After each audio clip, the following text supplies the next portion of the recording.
from the Jesus Storybook Bible.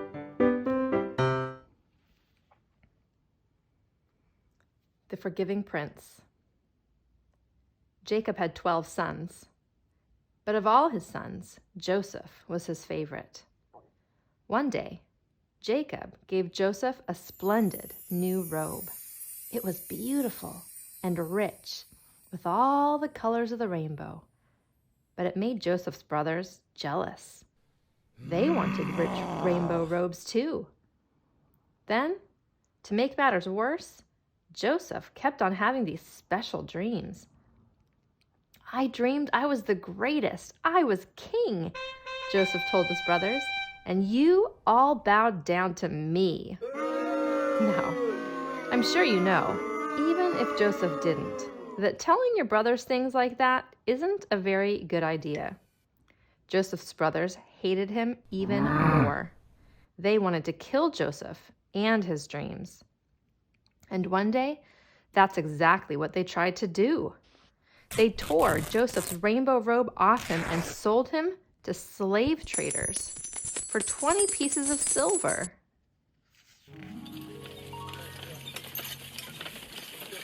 The traders took Joseph to Egypt and made him into a slave.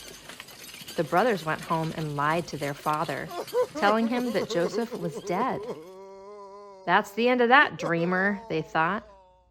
But they were wrong. God had a magnificent dream for Joseph's life, and even when it looked like everything had gone wrong, God would use it all to help make the dream come true. God would use everything that was happening to Joseph to do something good. Meanwhile, though, things were not looking good for Joseph in Egypt. He was far from home and from his dad.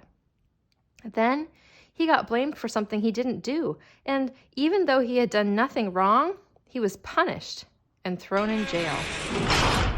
But God had not left Joseph.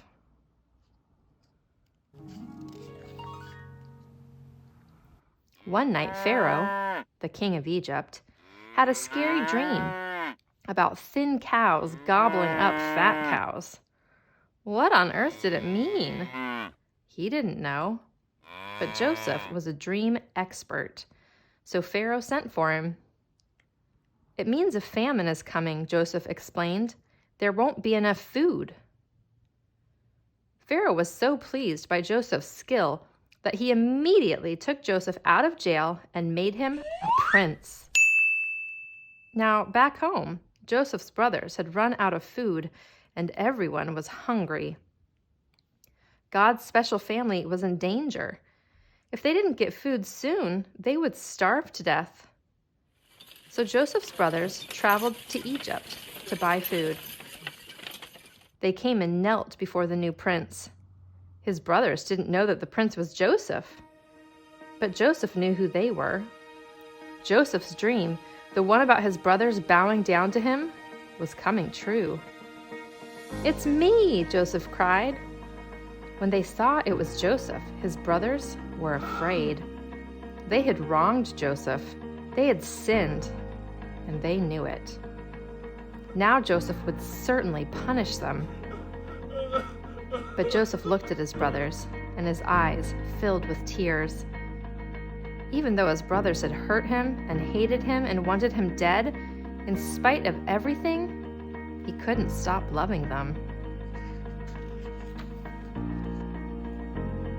His heart, which they had broken, filled up with love, and Joseph forgave them. Joseph threw his arms around them. "Don't be afraid," he said. "Behind what you were doing, underneath everything that was happening, God was doing something good. God was making everything right again."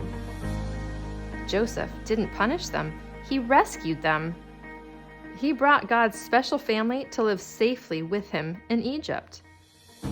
One day, God would send another prince, a young prince whose heart would break.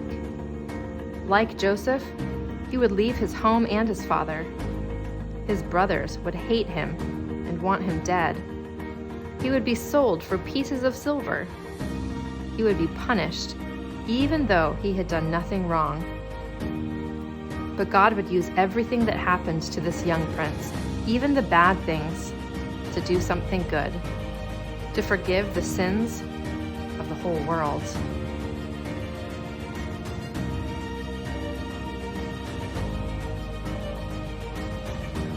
To be continued.